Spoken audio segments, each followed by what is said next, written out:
Hey, geometry. Mr. Mitchell here. I hope you're doing well on a new topic of trigonometry. I'm going to follow on Ms. Saitek's discussion of the tangent ratio with the other two trigonometric ratios that are most commonly used.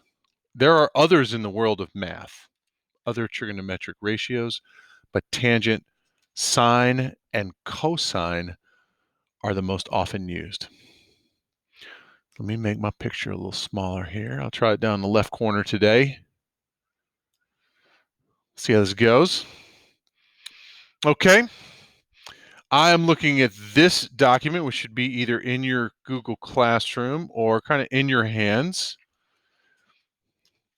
at school. Okay. It's going to look very similar to Ms. Saitek's notes because she had good work and I copied her style. And I am going to talk about sine and cosine. Okay, but first, how about a name and a date at the top? You know, I didn't even date my notes until I got to college. I didn't figure it out. But if you throw a date up here, or if you lose it in the room, we can get it back to you. Now you can put things in a sequential order for study and for tests. So maybe a little more zoom. Sine and cosine ratios. This is a core concept that comes from the book, and it's pretty wordy. If you learn better having a read on something, then pause the video and give this a careful consideration. But this is where I take it. I'm kind of a picture person, and I like math sentences like this. Okay, so the sine ratio and the cosine ratio listed here, discuss this in relation to a single angle in this triangle. They are talking about angle A. And I think all of us geometry teachers put ourselves in the corner here so that we can picture ourselves with a perspective from this angle, from angle A. And we did some of this with tangent. This one is the opposite side of the triangle. Okay, A goes over here to get the opposite side. And the one next to it is the adjacent. We use these two to find tangent. Adjacent means next to or touching. And the adjacent angle, or excuse me, the adjacent triangle leg is always part of the angle we're talking about. And then today we're going to need the hypotenuse. Okay, so help yourself out. The hypotenuse is always across from the 90.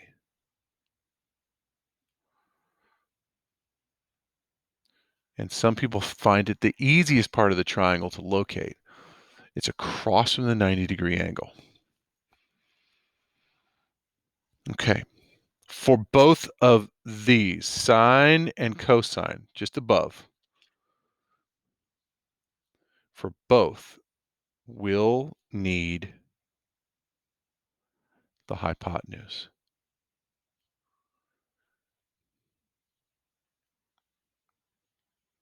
Okay. Taking it a little further. This is what Miss Itek brought up yesterday. Some old hippie caught another hippie tripping on acid. So these were highlighted yesterday. Tripping on acid meant to remind you that a tangent is opposite over adjacent. That's what this little rhyme is used for. Sine, and I'm going to use a letter for the angle because that's how it is on the math posters that you see around the halls or in my room. The sine of angle X is equal to the opposite side of the triangle, the length, divided by the hypotenuse of the triangle. These are two measurements from the triangle. Cosine of any angle, here called X, is then the adjacent side of the triangle to the angle, to angle X, divided by the hypotenuse.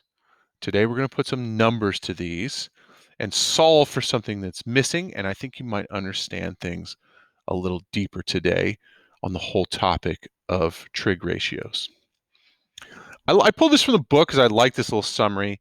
The sine and cosine ratios are trigonometric ratios for acute angles that involve the lengths of a leg, it doesn't say which leg, and the hypotenuse of the right triangle.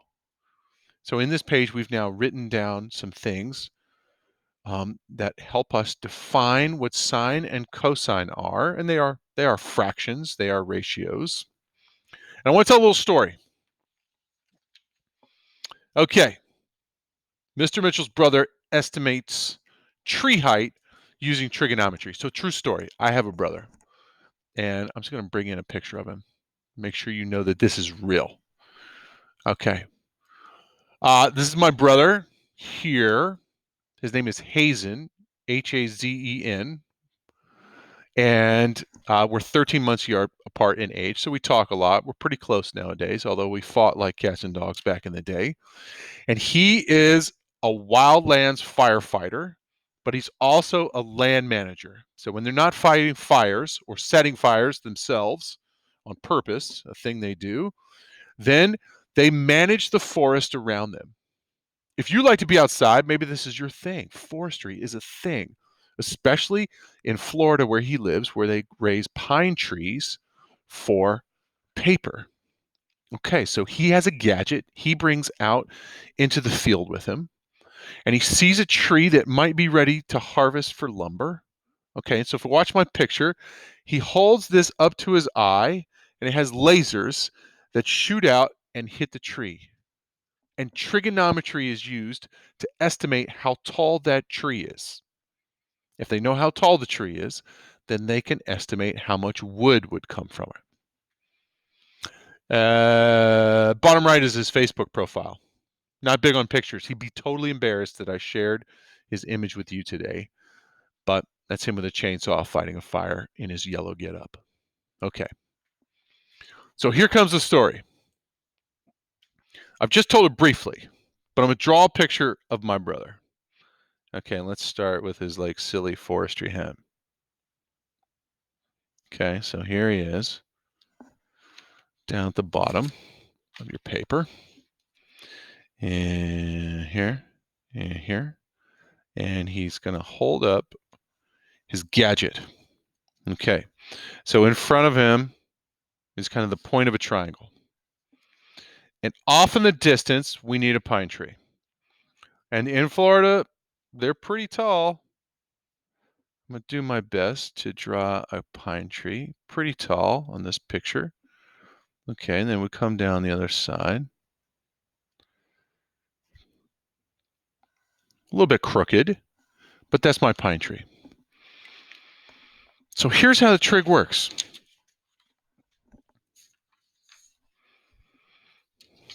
He's got a laser rangefinder, okay, and they know about the point at the top of the tree where it's so thin it's not going to produce any wood above. So he takes his laser rangefinder and he points it at the top of the tree. Okay, so when a laser goes in a straight line, it strikes the tree. He's almost done. All he needs is an angle, and this gadget that he uses is so sensitive that it knows the angle that he's looking up. So here's the bottom of his triangle. This would be a flat line parallel to the earth, and it makes a right triangle here. Let's say when he does this range, it's 121 feet from where he's standing, and the gadget will tell him the angle 34.2. From this information, he can now estimate how tall the tree is using trigonometry. The math that's been around since before the birth of Jesus. has been used for things like this. Here we go. He wants to know what the opposite side length is because that's the height of the tree. That is his x. Okay. He's decided here to use the sine trigonometric ratio. And he's going to write that the sine of 34.2 degrees is equal to opposite over hypotenuse. Maybe I'll write that down below. Sine of any angle x is equal to opposite over hypotenuse. From our picture, this is the hypotenuse. And the one we want to find, this is the opposite side of the triangle. So here we set it up as a fraction, and x is my opposite, and 121 feet is my hypotenuse. Mr. Mitchell, what am I going to do with this? This is a feature that can be calculated on any calculator that I've come across. And let me show you a couple things today that will help you calculate that. I'm going to hold up a school calculator. Okay, so this will help people in class. But up in the corner, you want to make sure this says degrees. DEG stands for degrees. If it doesn't, I can go to my settings, which is 5 from the main menu, and I can change my document settings to degrees in this space. It might say rad or radians here. This has to be in degrees because we're working with degrees for an angle. So that's the concern, but there's people in the room that can change the settings for you. And then we can do our calculation once it's in degrees. Okay, I'm going to set this aside for a minute. I've got my iPhone with me. Okay, I hold my iPhone straight up. It's my typical calculator. I hold it to the side. Make sure you allow your phone to rotate this way. And now I've got trigonometric functions here. In an iPhone, and I wish I knew about a Galaxy or a Samsung, if I put in 30 degrees and I press sine, it gives me the sine of 30 degrees. So the number goes first and then sine. But here's the check. I want to make sure it is also in degrees. There's a button down here, bottom left. This puts me in radians. That's not what I want. I want to make sure this goes away so I have degrees. Okay, let's see. 45 degrees, hit tangent. The tangent of 45 degrees is 1. That's true. So I know we're in the right spot.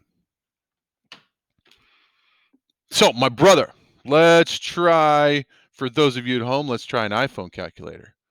He's got the sine of 34 degrees. Well, I can figure that out. That has a number.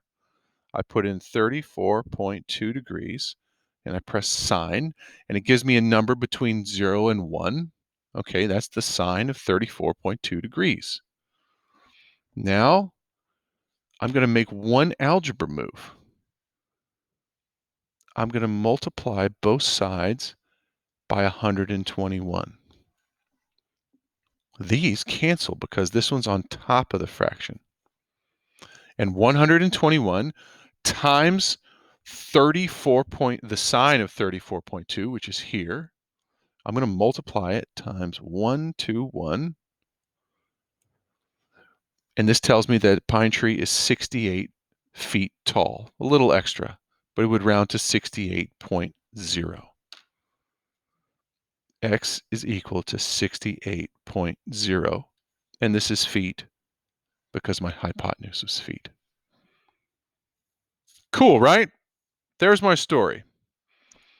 You can figure out the height of a pine tree you've never seen before in your whole life with one side of a triangle, here the hypotenuse, and one angle. Well, we know the other one's a 90, but we had to measure one angle or be given one angle. This is the end of the notes. Okay. Pause there if anybody needs to clean that up. and make sure you have a calculator for a couple of example problems from the assignment, and then we'll turn you loose to try this. Okay. Today's assignment looks like this. I believe yours will have 3 pages altogether. And the first page, I'm going to back just a little bit. The first page is going to be what we did yesterday with tangent. Okay. So a couple of examples just to get you warmed up. Find each trigonometric ratio. I'm talking about in number 1, the sine of C. Okay, so that's where my person goes. And I'm going to set this up so that the sine of C is equal to opposite over hypotenuse. That is sine. So just doing the ratio, the sine of C is equal to opposite over hypotenuse, 16 over 20. And I can reduce this because 4 goes into 16 4 times, and 4 goes into 20 5 times. To rewrite the sine ratio for angle C is 4 over 5. Let's do one for cosine. Make sure you're okay, but I'm hoping that there's some muscle memory from yesterday and you guys will be okay with these. Be careful where your angle is. Z is over here in the corner. Let's try one of those for cosine. Find each trigonometric ratio. They call for the cosine ratio. Reduce your fractions. Here, the cosine of x. Okay, so there's x. Here's my person celebrating. The cosine of x will be equal to the adjacent side of the triangle divided by the value for the length of the hypotenuse. All right. Adjacent to it is here with an A. It's touching angle X, and it's not the hypotenuse. That's how I locate the adjacent. The hypotenuse I often see first because it's the biggest number. 20 divided by 29. And that is my final answer for this section because I can't reduce this fraction anymore. 20 over 29. Okay, to the next page. You have one page to do of sine ratios. Solve for the missing triangle using the sine ratio. And you have one that is cosine. So let's look at a couple here. Number 9. Now they've given me limited information here, but I want to get into the habit of drawing where I would be standing to make this measurement. And I'm going to use sine. The sine of 60 degrees is equal to the opposite side divided by the hypotenuse. Here we go. Similar to my brother's tree problems, it's x over 12. Mr. Mitchell, I don't like the calculators. I want to try this by hand, okay? Let's do times 12 on both sides. These will cancel. If I transpose this equation so that my x is on the left, I'm just switching their position. 12 times the sine of 60 is equal to x. And I can use a calculator now that I'm at this point. I'm going to put in 60 degrees. That's the sine of 60 times 12. 10.39. Round to the nearest tenth, it says. So that would round to, can you see it? Yeah, 10.4. Units, whatever they are. This is a length of a triangle. Let's double check our work. I'm going to use a school calculator. And I'm going to use the InSolve tool. Okay, new document. Never save anybody else's work. Let's see if this will work kind of flat so you can see it.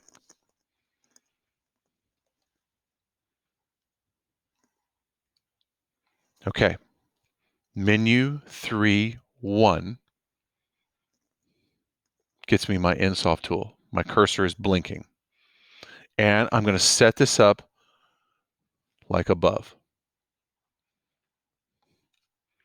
The trig functions on this calculator are found under the trig button here. So I'm going to zoom out some so you can see what's going on. Trig, and a whole list comes up. I'm going to choose sine.